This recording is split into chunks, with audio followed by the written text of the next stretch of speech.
చీపురుపల్లి నియోజకవర్గం గుర్ల మండలం గుజింగవలస గ్రామంలో స్థానిక జనసేన పార్టీ నాయకులు జన సైనికులు ఆధ్వర్యంలో మార్చి 1న గుర్ల మండల జనసేన పార్టీ కార్యాలయం వద్ద జెండా ఆవిష్కరణ మరియు బహిరంగ సభకు సంబంధించిన సమావేశాన్ని ఏర్పాటు చేసుకోవడం జరిగింది.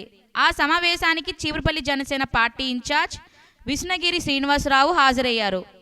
అనంతరం మాట్లాడుతూ గుర్ల జనసేన పార్టీ కార్యాలయం వద్ద మార్చి 1వ తేదీన జెండా ఆవిష్కరణ మహాసభను విజయవంతంగా చేయాల్సిన బాధ్యత నాయకులు జన సైనికులు అందరిపై ఉందని, ప్రతి ఒక్కరూ భాగ్యస్వాములు కావాలని, నియోజకవర్గంలో పార్టీని మరింత బలోపేతం చేసే దిశగా మనమంతా కలిసి ముందుకు సాగాలని పిలుపునిచ్చారు. అలానే వరుస గ్రామ పర్యటనలతో నియోజకవర్గం మొత్తం తిరిగి నియోజకవర్గంలో ప్రతి గ్రామం నుండి ఈ యొక్క సభకు జన సైనికులు వీర మహిళలు వచ్చి విజయవంతం చేసే విధంగా కార్యాచరణతో ముందుకు సాగుతామని తెలిపారు. ఈ కార్యక్రమంలో గుర్ల జనసేన మండల పార్టీ అధ్యక్షుడు ఎడ్ల సంతోష్, అట్టడ కనికనాయుడు, సారిక రామారావు, రెడ్డి రమణ మరియు వారితో పాటు స్థానిక జనసేన నాయకులు జన సైనికులు పాల్గొన్నారు.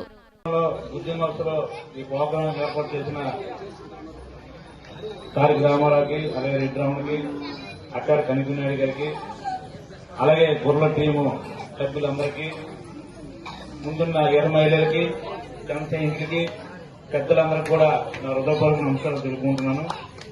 ఎందుకంటే ఎంత టైం అయినా ఇంకా ఓపికగా కూర్చున్నారు, చాలా సంతోషం. ఎందుకంటే ఇది భారీ సభ కాదు, తప్ప వ్యక్తిగతంగా ఎవరి మీదకి వెళ్ళొద్దని చెప్పింది మొట్టమొదటిగా పవన్ కళ్యాణ్ గారు. ఎందుకంటే రాజకీయంలో ఏ వ్యక్తి కూడా చెప్పరు. ఎందుకంటే అంతకుముందు మనం ఏవో తిట్టారు, మనం ఏదో చేశారని చెప్పి చాలా మంది కష్టకార్యం చేస్తారు.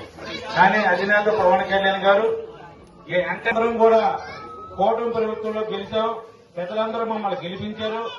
వాళ్ళకి ఎవరికైనా సంక్షేమ పథకాలు కానీ ఏవైనా అందవలసినవి పార్టీలు పక్కన పెట్టి ప్రతి ఒక్కరికి పనిచేయమని చెప్పింది అధినేత పవన్ కళ్యాణ్ గారు. ఎందుకంటే రాజకీయంలో నేరుగా ఇలాంటి వ్యక్తులు వస్తారు. ఆ రోజు అసెంబ్లీ గేట్ దాటి అన్నారు, ఆ తర్వాత గేట్ గడికి రాని కూడా చేశారు. ఎందుకంటే మనం ఇప్పుడు కూడా వ్యక్తిగతంగా ఎవరిని అనకూడదు.